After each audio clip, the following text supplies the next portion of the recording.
السلام عليكم ورحمة الله وبركاته. إن الحمد لله نحمده ونستعينه ونستغفره ونعوذ بالله من شرور أنفسنا وسيئات أعمالنا. من يهده الله فلا مضل له ومن يضلله فلا هادي له. وأشهد أن لا إله إلا الله وحده لا شريك له وأشهد أن محمدا عبده ورسوله. أما بعد، أعوذ بالله من الشيطان الرجيم. بسم الله الرحمن الرحيم. يا أيها الناس اتقوا ربكم الذي خلقكم من نفس واحدة وخلق منها زوجها وبث منهما رجالا كثيرا ونساء واتقوا الله الذي تساءلون به والأرحام إن الله كان عليكم رقيبا. يا أيها الذين آمنوا اتقوا الله حق تقاته ولا تموتن إلا وأنتم مسلمون. يا أيها الذين آمنوا اتقوا الله وقولوا قولا سديدا يصلح لكم أعمالكم ويغفر لكم ذنوبكم ومن يطع الله ورسوله فقد فاز فوزا عظيما. رب اشرح لي صدري ويسر لي أمري واحلل عقدة من لساني يفقهوا قولي. அளவற்ற அருளாளனும் நிகரில்லா பேர் அன்பாளனுமான அல்லாஹ்வின் திருப்பெயரால் ஆரம்பம் செய்கிறேன்.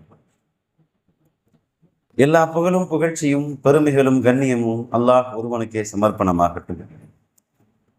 உண்மை இறைவனாகிய அல்லாஹ்வின் அன்பும் அருளும் சாந்தியும் சமாதானமும் அவன் அனுப்பி வைத்த அத்தனை நபிமார்கள் மீதும், குறிப்பாக நமது தலைவர் முஹம்மது ரசூலுல்லாஹி ஸல்லல்லாஹு அலைஹி வஸல்லம் அவர்கள் மீதும், அந்த எல்லா இறை தூதர்களையும் சத்திய வழியில் பின்பற்றி வாழ்ந்த நல்லவர்கள் அத்துணை பேர் மீதும், குறிப்பாக நம் அனைவரின் மீதும் அல்லாஹ்வின் அன்பும் அருளும் என்றென்றும் பொழியட்டுமாக. கண்ணியத்திற்குரிய அல்லாஹ்வுடைய நல்லடியார்களே, இஸ்லாமிய பெரியோர்களே, தாய்மார்களே, சகோதர சகோதரிகளே, அல்லாஹ்வுடைய மகத்தான பேரருளால் தமிழ்நாடு தௌஹீத் ஜமாஅத் திருப்பூர் மாவட்டம் தாராபுரம் கிளையின் சார்பாக நடத்தப்படுகிற இந்த தர்பியா நிகழ்ச்சியில் பல்வேறு வேலைகளுக்கும் சிரமங்களுக்கும் மத்தியில் அவை அனைத்தையும் ஒதுக்கி வைத்துவிட்டு அல்லாஹ்வுக்காக நாம் எல்லாம் இங்கே ஒன்றாக கூடியிருக்கிறோம். இங்கே சொல்லப்படுகிற செய்திகளை கேட்டு அதை நம்முடைய வாழ்வில் நடைமுறைப்படுத்துகிற நல்ல தௌஃபீக்கை அல்லாஹ் நம் அனைவருக்கும் வழங்குவானாக என்ற பிரார்த்தனையோடு எனது உரையை நான் ஆரம்பம் செய்கிறேன். எனக்கு இங்கே வழங்கப்பட்டுள்ள தலைப்பு தொழுகை. அல்லாஹ் ரப்புல் ஆலமீன் இந்த மனித சமூகத்தில் நம்மை தேர்ந்தெடுத்து அளவிட முடியாத ஒரு மிகப்பெரிய பாக்கியத்தை அல்லாஹ் நமக்கு வழங்கி இருக்கிறான். அதுதான் இஸ்லாம். நிச்சயமாக எத்தனை ஆண்டுகள் தொழுதாலும், எத்தனை ஆண்டுகள் அல்ஹம்துலில்லாஹ் சொன்னாலும், காலம் முழுக்க அல்லாஹ்வுக்கு நன்றி செலுத்தினாலும் தீர்க்க முடியாத ஒரு நன்றி கடனை நாம் அல்லாஹ்வுக்கு பட்டிருக்கிறோம்.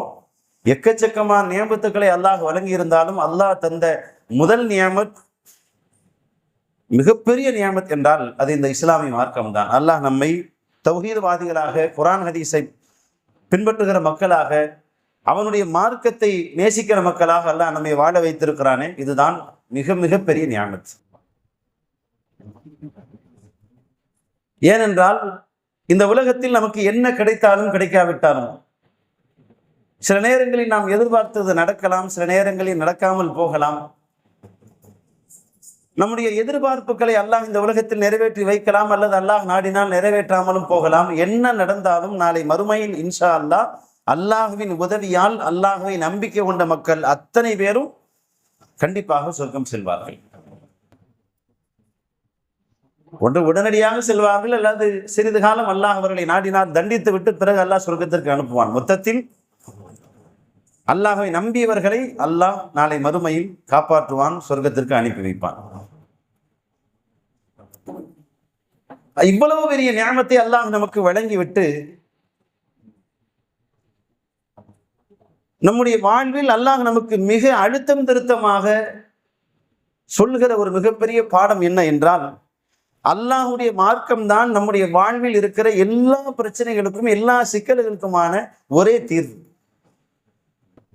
தனிப்பட்ட வாழ்வில், நம்முடைய குடும்ப சூழ்நிலைகளில், பிரச்சனைகளில், அல்லது சமூகம் சந்திக்கின்ற பொதுவான சிக்கல்களில், பிரச்சனைகளில் எல்லாவற்றிலுமே அல்லாஹ்வுடைய மார்க்கம்தான் அத்தனைக்குமான தீர்வு. அல்லாஹ்வுடைய மார்க்கத்தை, அல்லாஹ்வுடைய வழிகாட்டுதலை விட்டு விட்டு நம்மால் ஒரு நாளும் எந்த தீர்வையும் எந்த ஒரு தீர்ப்பையும் கண்டுபிடித்து விட முடியாது. அல்லாஹ் என்ன தீர்வை தந்திருக்கிறானோ, அல்லாஹ் தன் மார்க்கத்தின் மூலம் என்ன வழிகாட்டுதலை நமக்கு வழங்கி இருக்கிறானோ அதை நோக்கித்தான் முஸ்லிம்கள் வர வேண்டும். அதுதான் எல்லா பிரச்சனைக்குமான தீர்வு என்பதை அல்லாஹ் நமக்கு திரும்ப திரும்ப உணர்த்தி கொண்டே இருக்கிறான். இப்போது நாம் வாழ்ந்து கொண்டிருக்கிற சமகாலத்தை நீங்கள் எடுத்துக்கொண்டால், ஒவ்வொரு நாளும் தொடர்ச்சியாக முஸ்லிம் சமுதாயம் நெருக்கடிகளை தொடர்ந்து சந்தித்துக் கொண்டே வருகிறது. தொடர்ச்சியாக முஸ்லிம்கள் குறிவைக்கப்படுகிறார்கள், அவருடைய உரிமைகள் மறுக்கப்படுகிறது, அவர்களுக்கான நீதி வழங்கப்படவில்லை. முஸ்லிம் சமுதாயம் தொடர்ந்து தாக்குதலுக்கு உள்ளாக்கப்படுகிறார்கள். தொடர்ச்சியாக சட்டத்தின் வாயிலாகவே, சட்டத்தை மீறி இதுவரைக்கும் செய்தார்கள் என்றால், இப்போதெல்லாம் சட்டத்தை மீறி அல்ல, சட்டத்தின் வழியாகவே முஸ்லிம்கள் மீது வேண்டுமென்றே திட்டமிட்டு தாக்குதல் நடத்தப்படுகிறது. நாடாளுமன்றங்களில் மக்களுக்கு தேவையான சட்டங்களை ஏற்றுகிறார்களோ இல்லையோ, மக்கள் பிரச்சனைகளை பேசுகிறார்களோ இல்லையோ, தொடர்ச்சியாக முஸ்லிம்களுக்கு எதிராக தவறாமல் சட்டங்களை தொடர்ந்து இயற்றிக்கொண்டே இருக்கிறார்கள்.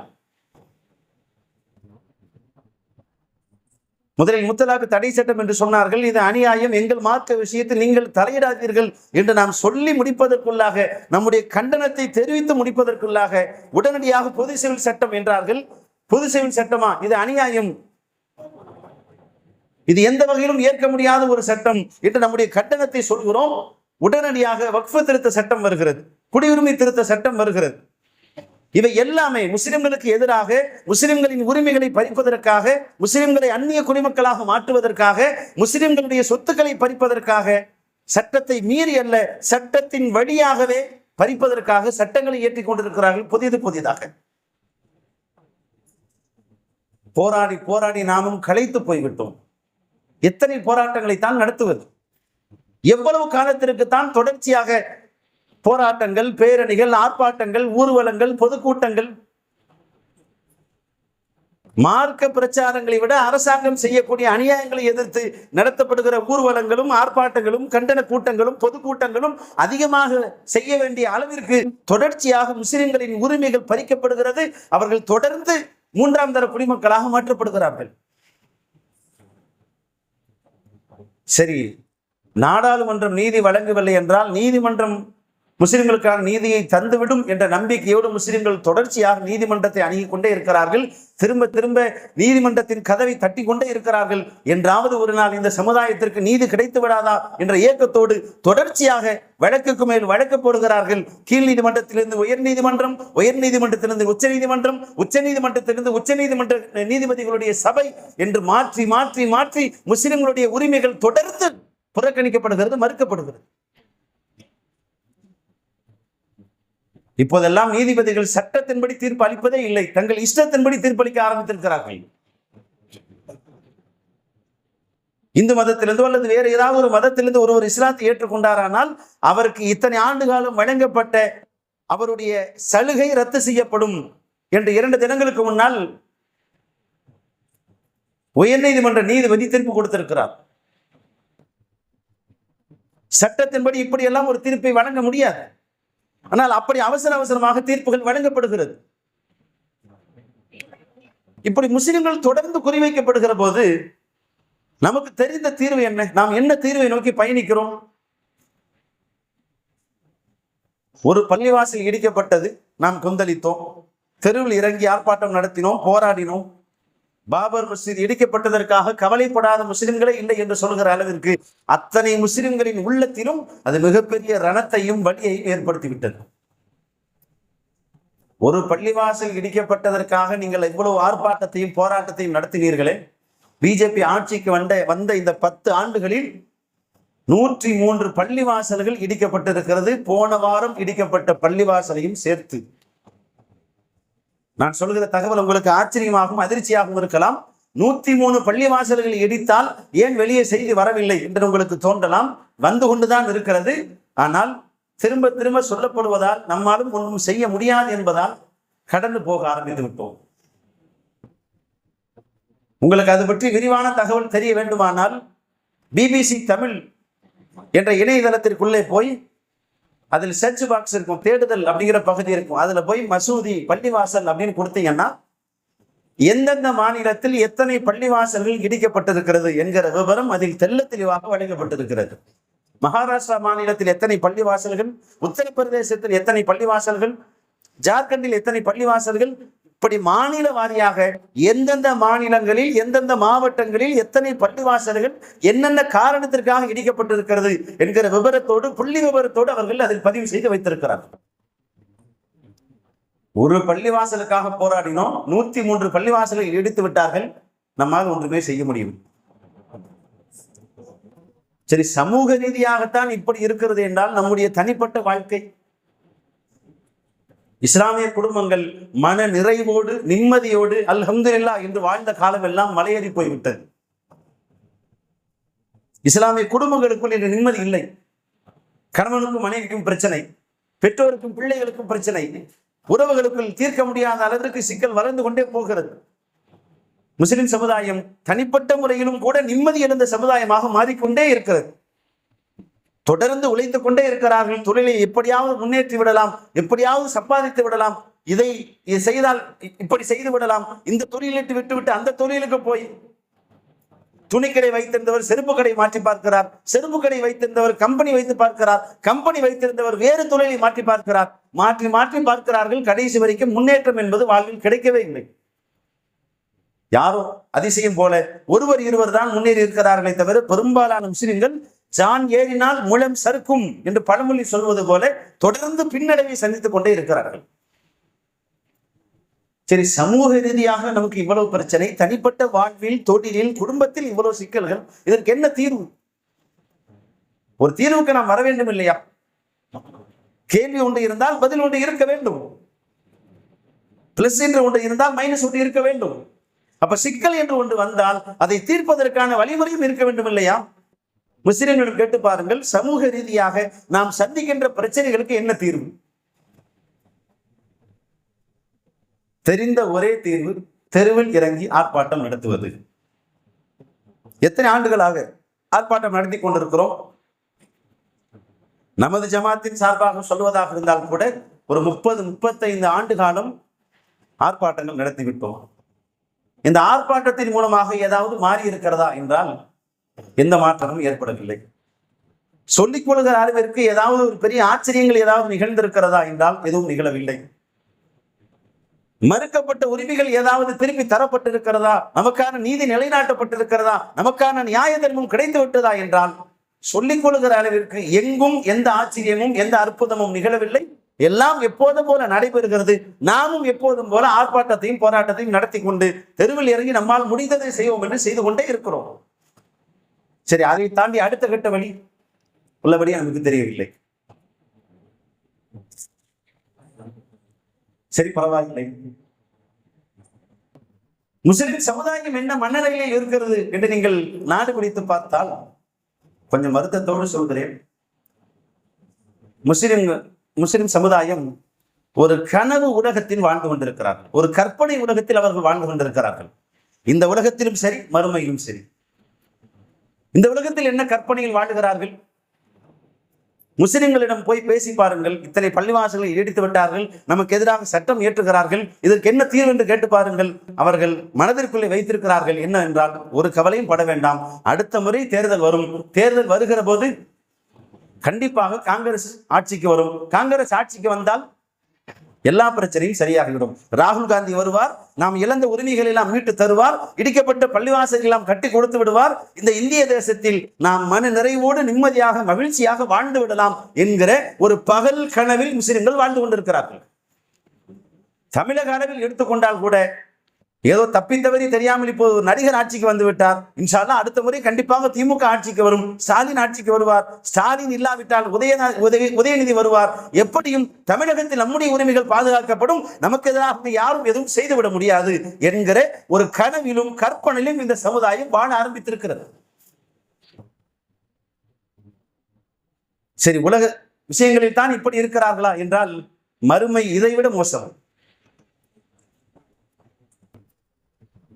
பள்ளிவாசலுக்கு வருவதில்லை, ஐவேளை தொழுவதில்லை, இஸ்லாத்தின்படி வாழவில்லை. என்ன பாய், நாளைக்கு மறுமையில ஒன்றும் கவலைப்படாதீங்க பாய், அல்லாஹ் நம்மளை எழுப்புவான். நம்ம ஷிர்க் வைக்கலை, அடுத்தவங்க பொருளை திருடலை, பெருசாக பெரிய அநியாயம் ஒன்றும் பண்ணலை. என்ன அப்பப்போ கொஞ்சம் தொழுகை விட்டுக்கிறோம், கொஞ்சம் கூட குறையும் பொய் பேசியிருக்கிறோம், அல்லாஹ் எழுப்புவான். சரி உன்னை மன்னிச்சுட்ட போ சொர்க்கத்துக்கு அப்படின்னு அல்லாஹ் சொல்லிடுவான்னு இவர் அந்த நினைப்பிலேயே இருக்கிறார். இன்னும் சில பேர்லாம் பார்த்தீங்கன்னா பயான் பண்ணும்போது யாராவது ஏதாவது ஒரு மார்க்க அறிஞர், ஒரு பிரச்சாரகர், ஒரு தாயி ஒரு ஹதீஸை சொன்னால் அந்த ஹதீஸில் சொல்லப்படுவது நான் தான் என்று அவர்கள் கனவு காண ஆரம்பித்து விட்டார்கள். எப்படி?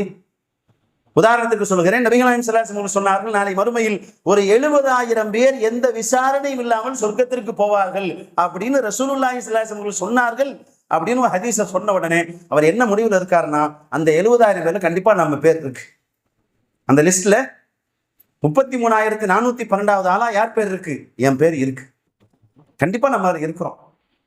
இல்ல பாய், அதுல இருக்கிற அளவுக்கு நீங்க ஏதாவது தகுதியா இருக்கிறீங்களா? அந்த ஹதீஸ்ல சொல்லப்பட்டதெல்லாம் செத்துட்டீங்களா? இல்லைங்க, அல்லாஹ் நமக்கு தந்துருவாங்க.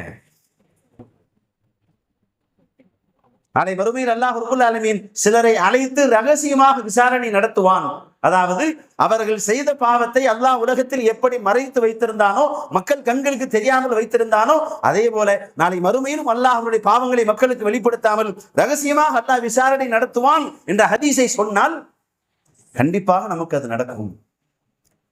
அங்கே சொல்லப்படுவது யார்? நான் தான்.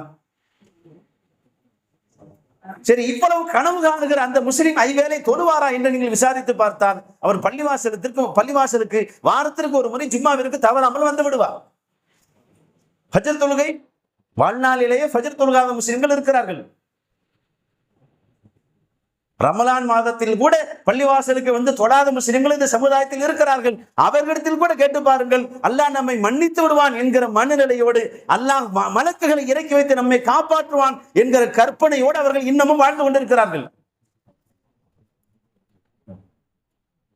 அதிலும் அல்லாஹ்வுடைய மார்க்கத்திற்காக ஏதாவது பிரச்சாரம் செய்ய நீங்கள் புறப்பட்டு வந்தால் ஷைத்தான் உங்களை இன்னும் கொஞ்சம் அதீத கற்பனையில் ஆழமாக கொண்டு போகிறான். நீங்கள் பேசி பாருங்கள், ஏதோ ஒரு ஊரில், அது எந்த ஊராக வேண்டுமானாலும் இருக்கலாம், தௌஹீத் பிரச்சாரத்தை ஒருவர் செய்கிறார். பிரச்சாரம் செய்கிற போது அவர் ஏதாவது எதிர்ப்புகளை சந்தித்து விட்டார் என்றால், அவர் யாராவது ஏதாவது திட்டக்கூடாத சொல்லக்கூடாத வார்த்தைகளை சொல்லி அவரை அவதூறாக அசிங்கமாக பேசிவிட்டார்கள் என்றால், அவர் மனதிற்குள்ளே தன்னை பற்றி சஹாபாக்களுக்கு சமமாக நாம் தியாகம் செய்து விட்டோம் என்ற ஒரு கற்பனையில் இருக்கிறார்.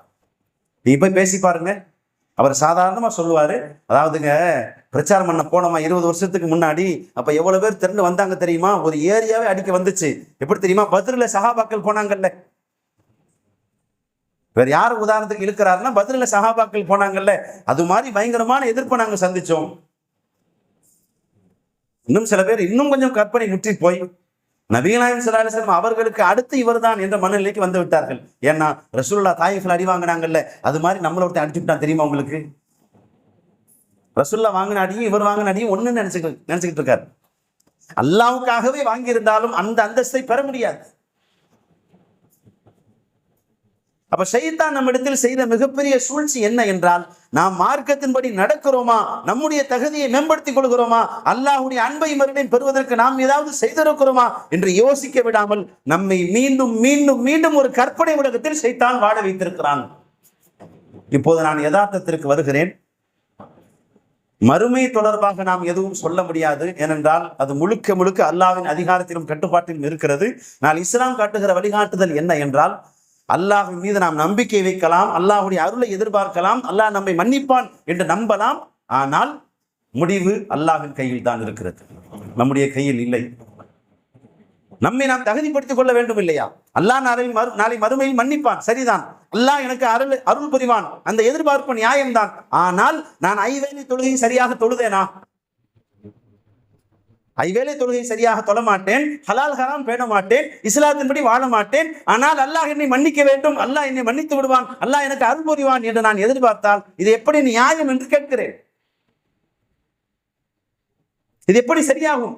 குர்ஆன் ஹதீஸில் அப்படி சொல்லப்பட்டிருக்கிறதா? நீங்கள் ஐவேளை எல்லாம் தொட வேண்டாம், மார்க்கத்தின்படி நடக்க வேண்டாம், குர்ஆன் ஹதீஸை பின்பற்ற வேண்டாம், அவரவர் விருப்பப்படி அவர்கள் செயல்படுங்கள், ஆனால் நீங்கள் நம்புங்கள், அல்லாஹ் உங்களை நாளை மறுமையில் மன்னித்து விடுவான் என்று அல்லாஹ் அப்படி எதுவும் வசனத்தில் சொல்லி இருக்கிறானா? இல்லை. அப்படியானால் முஸ்லிம்கள் தங்களுக்குள்ளே கற்பனைகளை வளர்த்துக் கொண்டார்கள். சரி, உலக ரீதியாக என்ன நடக்கும் என்றால் வருத்தத்தோடு பதிவு செய்கிறேன், நீங்கள் எதிர்பார்க்கிற எந்த மாற்றமும் இங்கு நடக்காது. வருங்காலம் அல்லாஹ்வின் கையில் யாருக்கும் தெரியாது. ஆனால் கடந்த காலத்தோடு ஒப்பிட்டு நான் சொல்கிறேன், நாம் எது நடக்கும் நடக்கும் என்று எதிர்பார்த்து கொண்டிருக்கிறோமோ அதுபோல எந்த மாற்றமும் இந்த மண்ணில் நிகழவில்லை. நீங்கள் எதிர்பார்க்கிற அற்புதங்களோ ஆச்சரியங்களோ இனி நிகழப் போவதும் இல்லை. ஒவ்வொரு நாளும் தொடர்ந்து முஸ்லிம் சமுதாயம் பிரச்சனைகளுக்கு உட்பட்டு கொண்டே இருக்கிறது. இருக்கிற பிரச்சனை அதிகமாகிக் கொண்டேதான் போகுமே தவிர ஒரு நாளும் குறையாது. சரி, இதை நான் சொல்லலாமா? நான் சொல்லக்கூடாது. அல்லாஹ்வின் தூதர் தான் சொன்னார்கள். எப்போது சொன்னார்கள் என்றால், இந்த ஹதீஸை அறிவிப்பது அனஸ் இப்னு மாலிக் ரலியல்லாஹு அன்ஹு அவர்கள். எப்போது இந்த நபிமொழியை சொல்கிறார்கள் தெரியுமா? ஹஜ்ஜாஜ் இப்னு யூசுப் என்ற ஒரு ஆட்சியாளர் இருந்தார். மிக பயங்கரமான ஒரு கொடுமைக்காரர். பல சஹாபாக்களை அவனே படுகொலை செய்திருக்கிறான். அவ்வளவு பெரிய அநியாயக்காரனுடைய ஆட்சியின் கீழ் அவன் மக்கா மதீனாவிற்கு கவர்னராக நியமிக்கப்பட்டிருந்த காலத்தில் தொடர்ந்து சஹாபாக்கள் அவமதிக்கப்படுகிறார்கள். பல சஹாபாக்கள் படுகொலை செய்யப்படுகிறார்கள், ஷஹீதாக்கப்படுகிறார்கள். மார்க்க அறிஞர்கள் புறக்கணிக்கப்படுகிறார்கள்.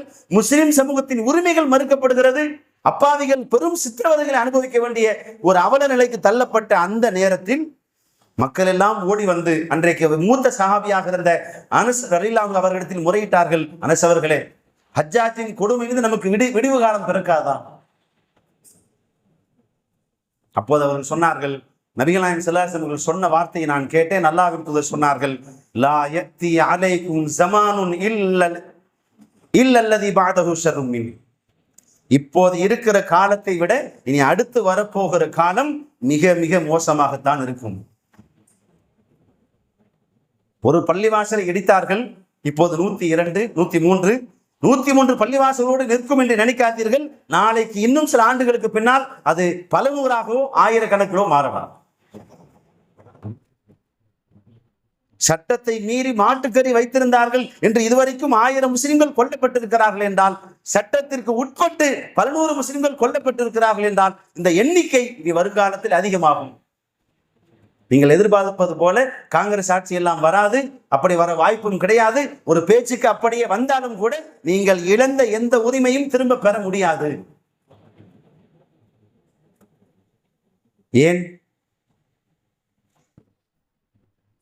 ஏனென்றால் இன்னமும் எது சரியான விடை என்பதை கண்டுபிடிக்காமல் வெறும் கேள்விகளை வைத்துக் கொண்டு நாம் வாழ்ந்து கொண்டிருக்கிறோம். அப்படியானால் என்ன பொருள்? இந்த எல்லா பிரச்சனைகளுக்குமான தீர்வு என்ன என்று தெரியாமல் தப்பும் தவறுமான பதில்களை வைத்துக் கொண்டு அதன் வழியாக நாம் விடியலையும் பிரச்சனைக்கான தீர்வையும் தேடிக்கொண்டிருக்கிறோம். அது என்ன தப்பும் தவறுமான பதில்? முஸ்லிம்கள் அனைவரும் ஒன்றாக சேர்ந்து நின்றால் இழந்த உரிமைகளை எல்லாம் பெற்றுவிடலாம், நமக்கான நீதியை நிலைநாட்டி விடலாம். எனவே இந்த சமூகத்திற்கு முதலில் அடிப்படையாக தேவைப்படுவது ஒற்றுமை. ஒரு கூட்டம் இப்படி வழிநடத்துகிறது. இன்னொரு ஜமாத்திரம் போய் கேட்டு பார்த்தால், இல்லை இல்லை, இந்த சமுதாயம் கல்வியில் பின்தங்கி இருக்கிறது, எனவே எல்லோரும் கல்வி கற்ற சமூகமாக மாறிவிட்டால், எல்லோரும் படித்து விட்டால், எல்லோரும் வக்கீல்களாக, நீதிபதிகளாக, ஐஏஎஸ் அதிகாரிகளாக ஆகிவிட்டால் அவர்கள் இழந்த உரிமைகளை பெற்றுவிடலாம், முஸ்லிம்கள் நிம்மதியாக வாழ்ந்து விடலாம். இன்னொரு மார்க்க அறிஞர் என்ன சொல்கிறார் என்றால், ஒற்றுமை விடுங்கள், கல்வியை விடுங்கள், அரசியலில் பிரதிநிதித்துவம் பெற வேண்டும், முஸ்லிம்கள் எம்எல்ஏக்களாக எம்பிக்களாக ஆக வேண்டும். அப்படி ஆகிவிட்டால் நாடாளுமன்றத்திலும் சட்டமன்றத்திலும் நாம் இருப்போம், நமது உரிமைகளுக்காக நாமே பேசிக் கொள்ளலாம். நான் ஒரு விஷயத்தை நாம் கவனிக்க தவறிவிட்டோம். எதுவெல்லாம் தீர்வு என்று நாம் எண்ணிக்கொண்டிருக்கிறோமோ எல்லாமே நம்முடைய கையில் இருக்கிறது. ஆனால் நம்மால் ஒரு சிறு துரும்பை கூட அசைக்க முடியவில்லை. இந்த உலகத்திலே முஸ்லிம்கள் அதிகமாக வசிக்கக்கூடிய நாடுகளில் மிக முக்கியமாக முதலிடத்தில் இருக்கிற ஒரு நாடு இந்தியா. கிட்டத்தட்ட 20 கோடிக்கும் அதிகமான முஸ்லிம்கள் இந்தியாவில் வாழ்ந்து கொண்டிருக்கிறார்கள். உலகத்திலேயே முஸ்லிம்கள் அதிகமாக வாழக்கூடிய நாடு இந்தியா. இந்தியாவிலேயே முஸ்லிம்கள் அதிகமாக வாழக்கூடிய மாநிலம் உத்தரப்பிரதேசம். ஆனால் உலகத்திலேயே முஸ்லிம்கள் அதிகமாக கொடுமைக்கு உள்ளாக்கப்படுகிற நாடும் இந்தியா தான். இந்தியாவிலேயே அதிகபட்சமாக முஸ்லிம்கள் பெரும் சித்திரவதைக்கு உள்ளாக்கப்பட்டிருக்கிற மாநிலம் உத்தரப்பிரதேசம் தான். பிபிசி நியூஸ் சொல்கிற தகவலின் அடிப்படையில் 558 பேர் இதுவரைக்கும் அரசாங்கத்தால் என்கவுண்டர் செய்யப்பட்டிருக்கிறார்கள். சட்டப்பூர்வமாக போலி என்கவுண்டர். புரட்சி செய்தால், அதற்கு அரசாங்கத்தை எதிர்த்து கேள்வி கேட்டால், ஊர்வலம் போனால், போராட்டம் நடத்தினால், ஆர்ப்பாட்டம் செய்தால் உடனடியாக அதற்கு தலைமை பொறுப்பு ஏற்றிருந்தவரை உத்தரப்பிரதேச காவல்துறை கைது செய்கிறது, வெளியே அழைத்து கொண்டு போய் அவரை சுட்டுக் கொன்று விடுகிறது. ஏன் கொண்டீர்கள் என்று கேட்டால், தீவிரவாதியை கொன்றோம். மிக சுலபமான பதில். அப்ப எண்ணிக்கையை வைத்து நம்மால் எதையும் செய்ய முடியாது. ஒரு பேச்சுக்கு சொல்கிறேன், எல்லா ஜமாத்தும் ஒன்றாக சேர்ந்து நின்றால் கூட ஒரு துரும்பை கூட அசைக்க முடியாது என்ற உண்மை நமக்கு எப்போது புரிய போகிறது? நான் சொல்லுகிற தகவல் உங்களுக்கு ஆச்சரியமாக இருக்கலாம். ஒற்றுமைதான எல்லா பிரச்சனைக்கும் தீர்வு என்று நீங்கள் கேட்கலாம். நான் சொல்கிறேன், ஒன்றுபட்டால் உங்களால் ஒரு துரும்பை கூட அசைக்க முடியாது. ஏன்? அனைத்து ஜமாத் கூட்டமைப்பு என்ற ஒரு கூட்டமைப்பு இருக்கிறது. திருப்பூரில் இருக்கிறது, கோயம்புத்தூரில் இருக்கிறது, தமிழகத்தின் பல மாவட்டங்களில் இருக்கிறது. குர்ஆன் ஹதீஸுக்கு எதிராக வந்தால், செயல்பட்டால் நாங்கள் வரமாட்டோம் என்று தௌஹீத் ஜமாத் ஒதுங்கி இருக்கிறோமே தவிர, நம்மை தவிர தமிழகத்தில் இருக்கிற அத்தனை அமைப்புகளும் ஒன்றாகத்தான் இருக்கிறார்கள். அவர்களால் ஏதாவது உரிமையை பெற முடிந்ததா?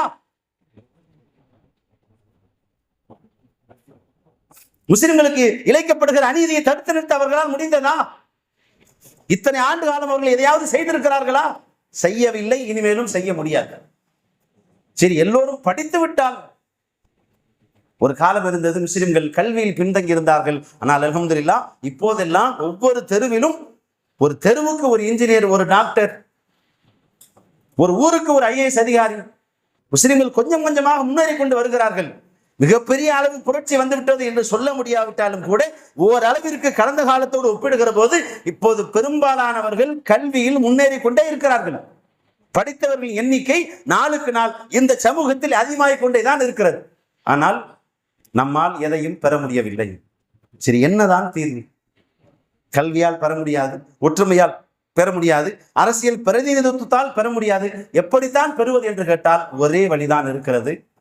வெற்றி, தோல்வி, கண்ணியம், அவமானம், நம்முடைய உரிமை, நமக்கு தரப்படுகிற நீதி அல்லது அநீதி, இவை எல்லாவற்றையுமே எந்த மனிதனும் முடிவு செய்வதில்லை. அத்தனை அதிகாரமும் அல்லாஹ்வின் கையில் தான் இருக்கிறது என்பதை நாம் முதலில் நம்ப வேண்டும். அந்த தெளிவு நமக்கு தேவை. கல்வியாலோ, பொருளாதாரத்தாலோ, ஒற்றுமையாலோ அல்லது வேறு எதன் மூலமாகவும் நம்மால் எதையும் செய்ய முடியாது. ஏனென்றால் வெற்றியும் தோல்வியும் அல்லாஹ்வின் கையில் இருக்கிறது. அல்லாஹ் யார் பக்கம் இருக்கிறானோ, அல்லாஹ் யாருக்கு உதவுகிறானோ, அவர்களுக்கு எந்த காரணமும் தேவையில்லை, அவர்கள் ஜெயிப்பார்கள். சஹாபாக்களை எடுத்துக்கொள்ளுங்கள். இன்று எதுவெல்லாம் நம்முடைய வெற்றிக்கு தேவை என்று நாம் சொல்கிறோமோ அது எதுவுமே இல்லாமல் தான் சஹாபாக்கள் பத்ரையும் உஹதையும் சந்தித்தார்கள். அவர்கள் வித்த படித்த மேதாவிகளாக அன்றைக்கு இருக்கவில்லை. ரோம பாரசீக பேரரசை எதிர்த்து அவர்கள் களத்தில் நின்ற போது சஹாபாக்கள் எல்லாம் IAS படித்தவர்களாகவோ, IPS படித்தவர்களாகவோ, இன்ஜினியர்களாகவோ அல்லது மெத்த படித்த பல்கலைக்கழகங்களில் பட்டம் பெற்ற மேதாவிகளாக அவர்கள் இருக்கவில்லை. அன்று இருந்த பெரும்பாலானவர்களுக்கு எழுத படிக்க தெரியாது. இன்றைக்கு அமெரிக்கா, ரஷ்யா இருப்பது போல, அமெரிக்கா, சீனா இருப்பது போல, அன்றைக்கு உலகத்தின் 2 பிரம்மாண்டமான பேரரசுகளாக இருந்த பாரசீகத்தோடும் ரோமோடும் அவர்கள் நேருக்கு நேர் மோதினார்கள். உலக வல்லரசை வீழ்த்திய போது அவர்கள் படித்தவர்கள் அல்ல. பத்ரின் வரலாறு உங்களுக்கு தெரியும். எதிரிகள் ஆயுதத்தை கையில் வைத்துக் கொண்டு நிற்கிற போது இவர்கள் கத்தி இல்லாமல் மரத்தின் கிளைகளை ஒடித்துக் கொண்டு யுத்தத்திற்கு போனார்களே, அவர்கள் ஜெயித்ததற்கு என்ன காரணம்? கல்வியா? இல்லை. பொருளாதாரமா? நிச்சயமாக இல்லை. எல்லோரும் ஒன்றாக சேர்ந்து நின்றதால் வெற்றி பெற்று விட்டார்களா? கிடையாது. அரசியல் பிரதிநிதித்துவமா? நிச்சயம் கிடையாது. எப்படி ஜெயித்தார்கள்? அல்லாஹ் வெற்றி பெற வைத்தான். இன்றும் அல்லாஹ் உங்களை வெற்றி பெற வைப்பான். ஆனால் அல்லாஹ் உங்களிடத்தில் என்ன எதிர்பார்க்கிறான் தெரியுமா? இந்த சமூகத்திலும் அல்லாஹ் என்ன எதிர்பார்க்கிறான் தெரியுமா? நீங்கள் அவனை மதித்து நடக்க வேண்டும். அவன் கட்டளைகளுக்கு மரியாதை கொடுக்க வேண்டும். அல்லாஹ் எந்த கட்டளையை முதல் கட்டளையாக சொல்லி இருக்கிறானோ அதையே புறக்கணித்து விட்டு ஜெயித்து விடலாம் என்று எப்போது இந்த சமுதாயம் என்ன ஆரம்பித்ததோ அப்போது விழுந்தார்கள் இந்த சமுதாயம். என்ன முதல் கட்டளை? தொழுகை. ஐவேளை தொழுகை பள்ளிவாசலுக்கு வராமல் இந்த சமுதாயம் ஜெயித்து விடலாம் என்று எப்போது நினைக்க ஆரம்பித்தார்களோ அடித்து சொல்கிறேன், எந்த காலத்திலும் அவர்கள் ஜெயிக்க முடியாது. இன்னும் இந்த சமூகத்திற்கு புரியவில்லையா அல்லாஹ் நம்மை கைவிட்டு விட்டான் என்று? அல்லாஹ் நம்மை கைவிட்டு விட்டானா? அல்லாஹ் நம்மை கைவிடாமல் இருந்திருந்தால் நாம் இவ்வளவு அவமானங்களை சந்தித்திருக்க மாட்டோம், இவ்வளவு அடி வாங்கி இருக்க மாட்டோம், இத்தனை பள்ளிவாசல்கள் இடிக்கப்பட்டிருக்காது, நம்மை எதிர்த்து நிற்கிற தைரியம் இங்கு எவனுக்கும் வந்திருக்காது. இவ்வளவு சிக்கல்களுக்கு என்ன காரணம் என்று நினைக்கிறீர்கள்? அல்லாஹ் நமக்கு பள்ளிவாசலை எதற்கு தந்தான்? அவனை நோக்கி திரும்புவதற்கு, அவன் மார்க்கத்தை மதிப்பதற்கு, அவன் கட்டளைகளுக்கு கட்டுப்படுவதற்கு. ஃபஜ்ர் தொழுகையில் பாதி சஃப் இல்லை. ஃபஜ்ர் தொழுகையில் பாதி சஃப்பை வைத்துக் கொண்டு பாஜகவை ஒழிப்போம். எங்கிருந்து ஒழிப்பீர்கள்? தூக்கத்தை துறந்துவிட்டு பள்ளிவாசலுக்கு வந்த தொழ முடியாத என் இஸ்லாமிய சகோதரர் போர்க்களத்தில் நின்று கொண்டு சப்தமாக சொல்கிறான், அல்லாஹ்வுக்காக உயிரை கொடுப்போம். எங்கிருந்து கொடுப்பீர்கள்? 4 மிதி மிதிச்சாலும் ஓடி போயிருவீங்க. தூக்கத்தை விட முடியலங்க.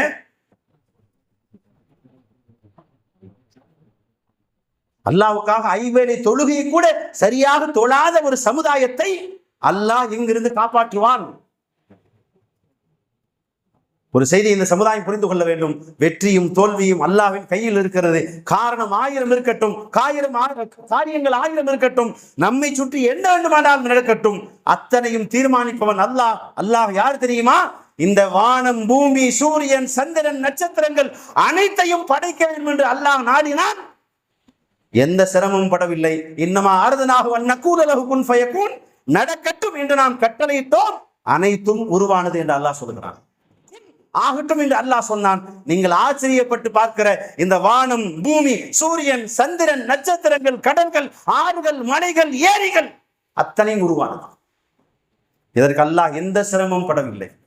நடக்கட்டும் என்ற ஒற்றை கட்டளையால் உலகத்தையே உருவாக்கியவன் உங்களுக்கு துணையாக இருந்தால் உங்களை எவனாலும் வீழ்த்த முடியாது. அவன் உங்களை கைவிட்டு விட்டால் உங்களை எவனாலும் காப்பாற்றவும் முடியாது. இந்த இவ்வளவு பரிதாபகரமான நிலையில் எல்லா உரிமைகளையும் இழந்து ஒடுக்கப்பட்ட சமூகமாக, உரிமை மறுக்கப்பட்ட சமூகமாக, யாராவது நமக்காக பொருள் கொடுக்க மாட்டார்களா? யாராவது நமக்காக நியாயத்தை பேச மாட்டார்களா? நமக்கான நீதி இந்த தேசத்தில் நிலைநாட்டப்பட்டு விடாதா? நாம் நிம்மதியாக வாழ்கிற ஒரு நாள் வந்து விடாதா? நமக்கான விடியல் விடாதா என்று அவரோடு எதிர்பார்த்து காத்து கிடக்கிற அளவுக்கு ஒரு பரிதாபகரமான நிலைமை இந்த சமுதாயத்திற்கு ஏன் வந்தது? 1000 ஆண்டுகள் இந்தியாவை ஆண்ட மன்னர்கள் நாம், நம்முடைய முன்னோர்கள் இந்த இந்திய தேசத்தை ஒரு நாள், 2 நாள், 1 நூற்றாண்டு, 2 நூற்றாண்டு அல்ல, 1000 ஆண்டுகள். 1000 ஆண்டுகள் என்றால் எவ்வளவு நீண்ட நெடிய காலம் என்று யோசித்து பாருங்கள். 1000 ஆண்டுகள் இந்தியாவை ஆண்ட இஸ்லாமிய சமுதாயம் இந்த இடஒதுக்கீட்டுக்காக உரிமை கேட்டு, நியாயம் கேட்டு வீதியில் இறங்கி போராடி கொண்டிருக்கு. ஏன் இவ்வளவு ஒரு மோசமான நிலை? ஒன்றே ஒன்றுதான், அல்லாஹ்வின் மார்க்கத்தை விட்டு விட்டு நீங்கள் எப்போதும் ஜெயிக்க முடியாது. வெற்றி தோல்வி அல்லாஹ்வின் கையில் இருக்கிறது. கண்ணியம் அல்லாஹ்வின் கையில் இருக்கிறது. உங்களிடத்தில் என்ன இருந்தாலும் இல்லாவிட்டாலும் நீங்கள் அல்லாஹ் சொன்னபடி வாழ்ந்தால் அல்லாஹ் உங்களுக்கு துணையாக இருப்பான். 5 வேளை தொழுதால் அல்லாஹ் உங்களுக்கு துணையாக இருப்பான். அல்லாஹ்வுடைய கட்டளைகளை மதித்து நடந்தால் அல்லாஹ் உங்களுக்கு துணையாக இருப்பான். ஹலால் ஹராமை பேணி வாழ்ந்தால் அல்லாஹ் உங்களுக்கு துணையாக இருப்பான். அல்லாஹ் உங்களுக்கு துணையாக இருந்தால் உங்களை எவனாலும் அசைக்க முடியாது. அல்லாஹ் சொல்கிறபடி நான் வாழ மாட்டேன், 5 வேளை தொழ மாட்டேன், ஹலால் ஹராம் பேண மாட்டேன், இஸ்லாத்தின்படி நடக்க மாட்டேன், ஆனால் கல்வியால் நான் வெற்றி பெற்று விடுவேன், பொருளாதாரத்தால் வெற்றி பெற்று விடுவேன், ஒற்றுமையால் வெற்றி பெற்று விடுவேன், அரசியல் பிரதிநிதித்துவத்தால் வெற்றி பெற்று விடுவேன் என்று நீங்கள் நினைத்தால் சத்தியம் செய்து சொல்கிறேன், அது நடக்காது. மக்கள், வெற்றி தோல்வி அல்லாஹ்வின் கையில் இருக்கிறது. கல்வி தேவைதான், நான் இல்லை என்று சொல்லவில்லை. பொருளாதாரம் தேவைதான், இல்லை என்று சொல்லவில்லை. ஆனால் அவையெல்லாம் 2ஆம் பட்சம். முதலில் அல்லாஹ்வின் மார்க்கம். திருக்குரானில் 70 முறை அல்லாஹ் தொழுகை பற்றி திரும்ப திரும்ப சொல்கிறான். அகீமுஸ் ஸலாத், தொழுகை நிலைநாட்டுங்கள்.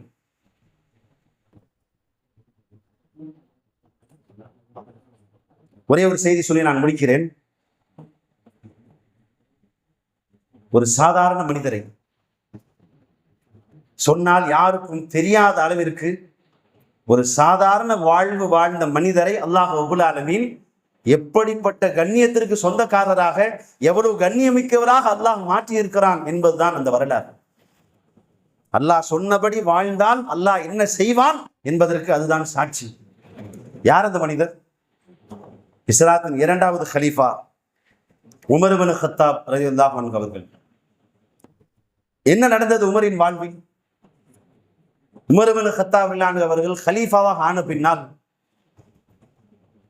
மக்காவிற்கு வெளியே ஒரு பயணத்தில் போய் கொண்டிருக்கிற போது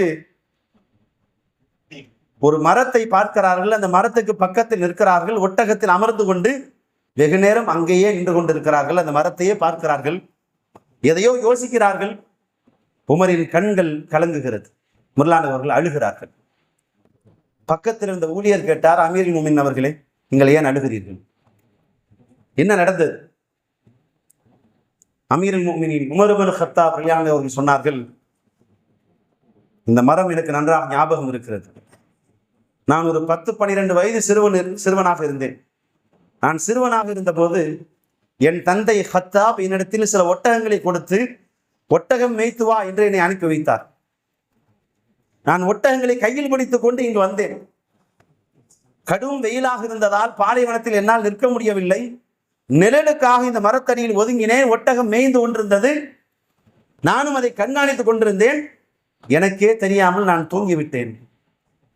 கண் விழித்து பார்த்தால் ஒட்டகங்களை காணவில்லை. ஒட்டகங்கள் ஓடி போய்விட்டது. என் தந்தை வந்தார். ஒட்டகம் எங்கே? காணா போச்சுதான். என்னை அடித்தார், திட்டினார். அடித்ததும் திட்டியதும் கூட பரவாயில்லை. ஒரு வார்த்தை சொன்னார், டே உமரு, நீ ஒட்டகம் மேய்க்கிறது கூட லாயக்கு இல்லடான்னு சொன்னார். என் தந்தை என்னிடத்தில் சொன்ன வார்த்தை என்ன? ஒட்டகம் மேய்க்கிறது கூட நீ எல்லாம் லாயக்கு இல்லை. பெற்றெடுத்த தந்தையால், பெற்று வளர்த்த தந்தையால் ஒட்டகம் மேய்க்க கூட தகுதியில்லாத இந்த உமரை இஸ்லாத்தின் 2வது கலீஃபாவாக அல்லாஹ் தான் ஆக்கி இருக்கிறான்.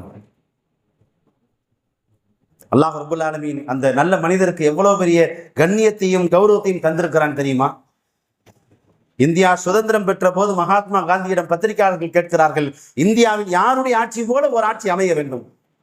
காந்தி சொன்ன வார்த்தை, உமரின் ஆட்சி போல ஒரு ஆட்சி இந்தியாவில் அமைய வேண்டும் என்று நான் ஆசைப்படுகிறேன். வரலாற்றை மாற்றியமைத்த தலைவர்கள் என்று ஒரு புத்தகத்தை எழுதினார். தி 100 மனிதர்கள், சரித்திரத்தில் சாதித்தவர்கள் 100 பேர் என்ற ஒரு புத்தகத்தை எழுதினால் முதல் இடத்தை ரசூலுல்லாஹி ஸல்லல்லாஹு அலைஹி வஸல்லம் அவர்களுக்கு தந்தார். அந்த புத்தகத்தில் உமர்லான் அவர்களுக்கும் ஒரு இடம் தரப்பட்டிருக்கிறது. இன்று வரைக்கும் முஸ்லிம்கள் வாழக்கூடிய எந்த ஊருக்கு நீங்கள் போய் கேட்டாலும் கண்டிப்பாக ஒரு உமர் நிச்சயம் இருப்பார். உமர் ஃபாரூக் அல்லது வெறும் உமர், ஏதோ ஒரு வார்த்தை சேர்த்தாவது உமர் என்கிற பெயர் இந்த சமூகத்தில் பலருக்கு வைக்கப்பட்டிருக்கிறது. சரி, இவையெல்லாம் பிற்காலத்தில் நடந்தது. உமர்லானவர்கள் வாழுகிற காலத்தில் பாரசீகர்களுக்கு எதிராக, ரோமர்களுக்கு எதிராக முஸ்லிம்கள் படை திரட்டி போனார்கள். யார் இந்த பாரசீகர்கள், ரோமர்கள்?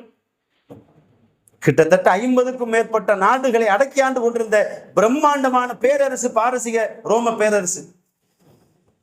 அந்த பேரரசு மன்னர்கள் எல்லாம் உமரின் பெயரை கேட்டால் நடுங்க ஆரம்பித்தார்கள்.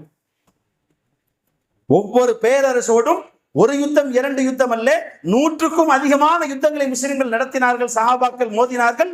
அல்லாஹ்வின் பேரருளால் அத்தனை போரிலும் முஸ்லிம்கள் ஜெயித்தார்கள். ஒரு கட்டத்தில் பாரசீக மன்னன் தொடர்ந்து தோல்வி அடைகிறான். தொடர்ந்து தோற்று போன பின்னால் அவனுக்குள்ளே ஒரு யோசனை வருகிறது. இந்த படை வீரர்கள் நம் மீது தாக்குதல் நடத்துகிறார்கள் என்றால் இவர்கள் எல்லோருக்கும் தலைவர் யார்? Umar ibn Khattab. உமரை கொன்று விட்டால் என்ன? தலைவரை கொன்று விட்டால், உமரை கொலை செய்து விட்டால் இந்த படை திரும்பி போய்விடும் இல்லையா? இந்த படை அழிந்து போய்விடும் இல்லையா? இந்த படை தோற்று போய்விடும் இல்லையா? எனவே தலைவராக இருக்கிற உமரை கொல்ல வேண்டும். இதுதான் சதி திட்டம். பாரசீக மன்னன் ஒரு தளபதியை அழைத்தான். அவனுக்கு தூதுவன் வேடம் போட்டான்.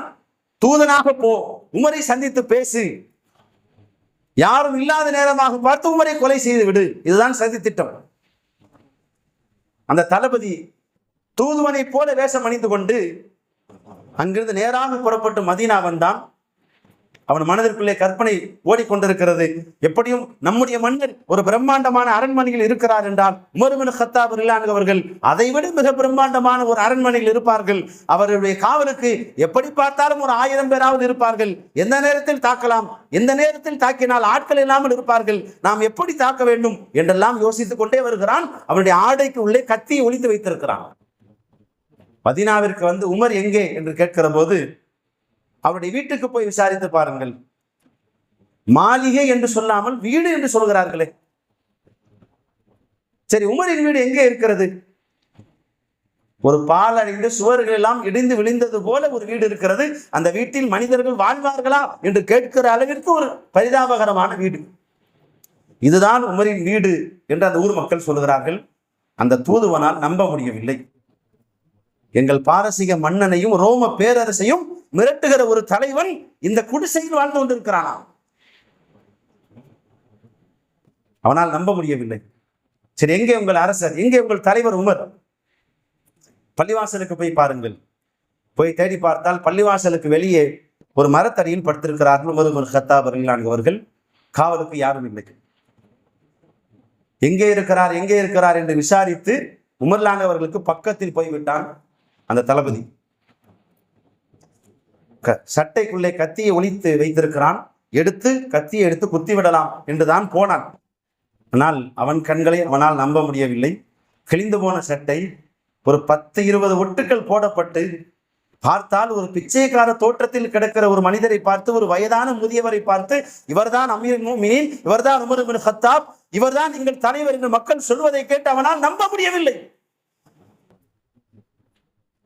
இந்த கிழிந்து போன சட்டையை போட்டு இருக்கிற இந்த மனிதனை பார்த்தா, இந்த வயதான பெரியவரை பார்த்தா உலக பேரரசுகள் நடுங்குகிறது. ஆளுக்கும் பெயருக்கும் சம்பந்தம் இல்லை. யார் இவர்? கொல்ல வந்தவன் கடைசியில் முஸ்லிமானான் என்பது வரலாறு.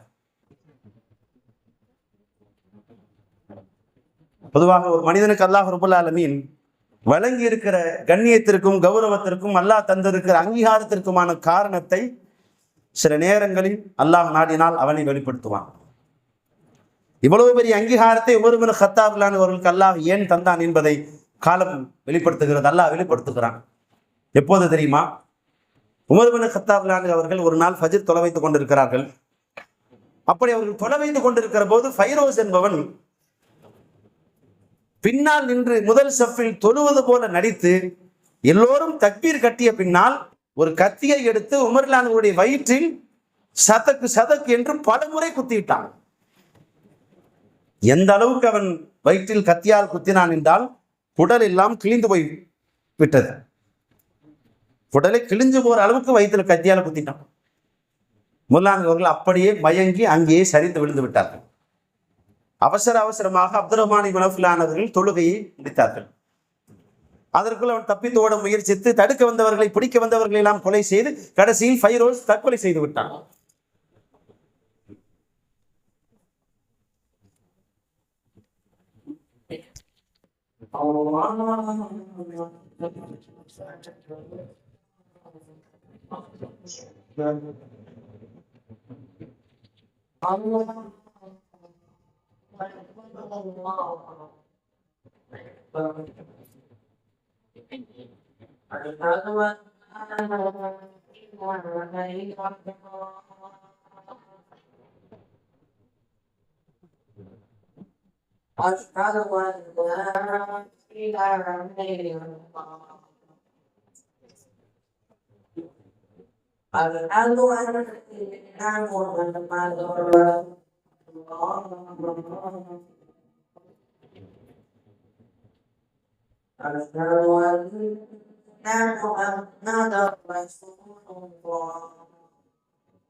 அஸ்ஸலாமு அலைக்கும் வரஹ்மத்துல்லாஹி வபரகாத்துஹு. கண்ணியத்திற்குரிய அல்லாஹ்வுடைய நல்லடியார்களே, உமர் இப்னு கத்தாப் ரலியல்லாஹு அவர்களுக்கு அல்லாஹ் ரப்பல் ஆலமீன் ஏன் இவ்வளவு பெரிய மரியாதையும் கண்ணியத்தையும் ஒரு நற்பெயரையும் அல்லாஹ் ஏற்படுத்தி இருக்கிறான் என்ற நாம் வரலாற்றை தேடி பார்க்கிற போது ஒரு ஆச்சரியமான சம்பவம் கிடைக்கிறது. என்ன வரலாறு என்றால், ஒரு நாள் அவர்கள் ஃபஜ்ர் தொலை வைத்துக் கொண்டிருக்கிறார்கள். ஃபைரோஸ் என்பவன் அவர்களை கத்தியால் குத்திவிட்டான், தப்பியோட முயற்சித்தான். சஹாபாக்கள் அவனை வளைத்து பிடித்தார்கள். கடைசியில் அவன் தற்கொலை செய்து கொண்டு இறந்து விட்டான். இப்போது உமர் நான்கு அவர்கள் மயக்கத்தில் கிடக்கிறார்கள். அவருடைய வயிற்று குடல் பகுதியெல்லாம் மொத்தமாக கிழிந்திருக்கிறது. எக்கச்சக்கமான ரத்தம் வெளியே போய்விட்டது. அவர்கள் சுயநினைவை இழந்துவிட்டு மயக்கத்தில் கிடக்கிறார்கள். எந்த அளவிற்கு அவர்கள் பாதிக்கப்பட்டிருக்கிறார்கள் என்றால், உமர்லான் அவர்களை எழுப்பி அவர்கள் பிழைப்பார்களா மாட்டார்களா என்று சஹாபாக்கள் அன்று இருந்த வைத்திய முறைப்படி பரிசோதிக்கிறார்கள். முதலில் உமருக்கு பேரிச்சம்பழத்தின் சாறு தரப்படுகிறது, அவர்கள் குடிக்கிறார்கள். பேரிச்சம்பழத்தின் சாறு குடலுக்கு உள்ளே போகவில்லை, அப்படியே கிழிந்து போன வயிற்றுப்பதி வழியாக வெளியே வருகிறது. இரத்தமும் பேரிச்சம்பழ சாரும் கிட்டத்தட்ட ஒரே நிறத்தில் இருப்பதால் வெளியே வருவது இரத்தமா பேரிச்சம்பழத்தின் சாரா என்று சஹாபாக்களுக்கு தெரியவில்லை. எனவே பாலை குடிப்பதற்கு தருகிறார்கள். முர்லானவர்கள் மெல்ல மெல்ல பாலை குடிக்கிறார்கள். குடிக்கிற பால் உள்ளே போகாமல் அப்படியே வெளியே வருகிறது. சஹாபாக்கள் புரிந்து கொண்டார்கள், இனி உமர் நம்மோடு இருக்க முடியாது, அவர் பிழைப்பதற்கு வாய்ப்பில்லை. ஒரு சொட்டு தண்ணி கூட உள்ள போகலைன்னா அவர் எப்படி பிழைக்க முடியும்? குடலெல்லாம் மொத்தமாக கிழிந்து எக்கச்சக்கமான ரத்தம் போய் மயக்கத்தில் கிடக்கிறார்கள். இப்போது நான் உங்களுக்கு சொன்னனே, சஹாபாக்கள் பரிசோதித்தார்கள் அப்படின்னு. அந்த பரிசோதனை செய்ய வேண்டுமானால் மயக்கத்தில் கிடக்கிற உமரை எழுப்ப வேண்டும். ஒரு நாள் ஆனது, கண்விழிப்பார் எதிர்பார்த்தார்கள். முர்லானவர்கள் கண் விழிக்கவில்லை. இரண்டாவது நாளும் ஆனது, காலை கண் விழித்து விடுவார், மதியம் கண் விழித்து விடுவார், இரவு கண் விழித்து விடுவார். சஹாபாக்கள் காத்து காத்து கிடக்கிறார்கள். ஆனால் எக்கச்சக்கமான ரத்தம் போய்விட்டதால் மூச்சு இருக்கிறது, இதய துடிப்பு இருக்கிறது. ஆனால் உமர்லானவர்கள் கண் திறக்கவில்லை, மயக்கத்தில் கிடக்கிறாங்க. இப்ப எழுப்பணும். இன்றைக்கு நவீன மருத்துவ வசதிகள் வந்துவிட்டது. இன்றைக்கு நாம் சுலபமாக அந்த அப்படிப்பட்ட ஒருவரை காப்பாற்றி விடலாம். ஆனால் நான் சொல்லுகிற வரலாறு 1400 ஆண்டுகளுக்கு முன்னால் நடந்தது. அன்றைக்கு என்னென்ன வைத்திய முறைகள் இருந்ததோ எல்லாவற்றையும் செய்து பார்த்து விட்டார்கள். முகத்தில் தண்ணீர் தெளித்து பார்த்தார்கள், முர்லானவர்கள் கண் விழிக்கவில்லை. சப்தம் போட்டு பார்த்தார்கள், எழுந்திருக்கவில்லை. உலுக்கி பார்த்தார்கள், எழுந்திருக்கவில்லை. புகை போட்டு பார்த்தார்கள், எழுந்திருக்கவில்லை. அவர்களுக்கு என்னவெல்லாம் தெரியுமோ எல்லாவற்றையும் செய்து பார்த்தார்கள். எக்கச்சக்கமான ரத்தம் போய்விட்டதால் சுயநினைவு இல்லாமல் அன்கான்சியஸ் சொல்லுவோம் இல்லையா, மயக்கத்தில் கிடக்கிறாங்க. அப்ப அங்கிருந்த ஒரு சஹாபி சொன்னார், நீங்கள் உமரின் காதில் போய், உமரே தொழுகைக்கு நேரமாகிவிட்டது, எந்திரிங்கன்னு ஒரு வார்த்தை சொல்லுங்க. என்ன சொல்லுங்க? தொழுகைக்கு நேரமாகிவிட்டது உமரே, எந்திரிங்கன்னு ஒரு வார்த்தை சொல்லுங்க. இந்த செய்தி அல் பிதாயா வன்னிகா என்ற வரலாற்று நூலில் தகவலாக பதிவு செய்யப்பட்டிருக்கிறது. அதை நான் வாசித்த போது அதிர்ந்து போய்விட்டேன், அதிர்ச்சி அடைந்து விட்டேன். சுயநினைவு இல்லாமல் மயக்கத்தில் கிடக்கிற ஒரு மனிதனின் காதில் போய் தொழுகைக்கு நேரமாகிவிட்டது, எழுந்திருங்கள் உமரே என்று சொன்னால் அவர் எந்திரிப்பாரா? தூக்கத்திலிருந்து நம்மால் எழுந்திருக்க முடியவில்லை. சாத்தியமா என்றால் நம்முடைய அறிவு சொல்லுகிறது வாய்ப்பே இல்லை. ஆனால் நிஜத்தில் அதுதான் நடந்தது. சஹாபாக்கள் உமரின் காதில் போய் சொல்கிறார்கள், உமர்லான் அவர்களே, அமீருல் மூமினீன் அவர்களே, தொழுகைக்கு நேரமாச்சு, எந்திரிங்க. உமர்லான் அவர்கள் மெல்ல கண் திறக்கிறார்கள். 2 நாட்களாக திறக்காத உமரின் கண்கள் இப்போது திறக்கிறது. குடல் எல்லாம் கிழிந்து போய் ரத்தம் எக்கச்சக்கமாக வெளியேறி சுயநினைவே இல்லாமல் கிடக்கிற ஒரு மனிதனின் காதில் போய், உமரே தொழுகைக்கு நேரமாகிவிட்டது. ஒரே ஒரு வித்தியாசம்தான் மக்களே, நாம் தொழுகிறோம். முர்லானவர்கள் தொழுகையை உயிருக்குள் வைத்து நேசித்தார்கள். அதனால்தான் அல்லாஹ் அவர்களுக்கு இவ்வளவு பெரிய கண்ணியத்தையும் கௌரவத்தையும் அந்தஸ்தையும் மரியாதையும் இந்த சமூகத்தில் ஏற்படுத்தி இருக்கிறார். பாரசீக மன்னனும் ரோம பேரரசனும் உமரின் பெயரை கேட்டு நடுக்குவதற்கு என்ன காரணம்? மெத்த படித்த மேதாவியா உமர்? நிச்சயம் கிடையாது. உலக ஆணழகனா? கிடையாது. ஆஜானுபாகமான உடல் தோற்றம் கொண்டவரா? கிடையாது. போர் பயிற்சி எல்லாம் பெற்று யாராலும் வெல்ல முடியாத மாவீரனா? எதுவும் கிடையாது. என்ன இருந்தது உமரிடம்? அல்லாஹ்வை நேசித்தார், தொழுகையை நேசித்தார், தொழுகையை உயிராக நேசித்தார். அதனால் அல்லாஹ் அவரின் கண்ணியத்தை நிலைநாட்டினான், அல்லாஹ் வெற்றி பெற செய்தான். நாம் என்றைக்கு சரியாக தொழுகிற முஸ்லிம்களாக மாறுகிறோமோ அது வரைக்கும் நம்மால் ஒரு துரும்பை கூட அசைக்க முடியாது. மிகப்பெரிய அவமானம் என்ன தெரியுமா? பத்திரிகைக்கு பேட்டி கொடுக்கிற ஒரு கோழைதான் நம்முடைய எதிரி என்று நம்முடைய அடுத்த தலைமுறை படித்தால் எனக்கு அவமானமாக இருக்கிறது. அவர்கள் நம்மை காது துப்பி விடுவார்கள். யாருப்பா எதிரி? சஹாபாக்களுக்கு யார் எதிரினா பாரசீக பேரரசு, ரோம பேரரசு, அபூஜஹல் எதிரி அப்படின்னு படிப்பாங்க. 2026 வாழ்ந்த முஸ்லிம்களுக்கு யார் எதிரி என்று பார்த்தால் பத்திரிகைகளை பார்த்து பயந்து ஓடிய ஒரு கோழை. நான் யாரை சொல்கிறேன் என்று உங்களுக்கு புரியும் என்று நினைக்கிறேன்.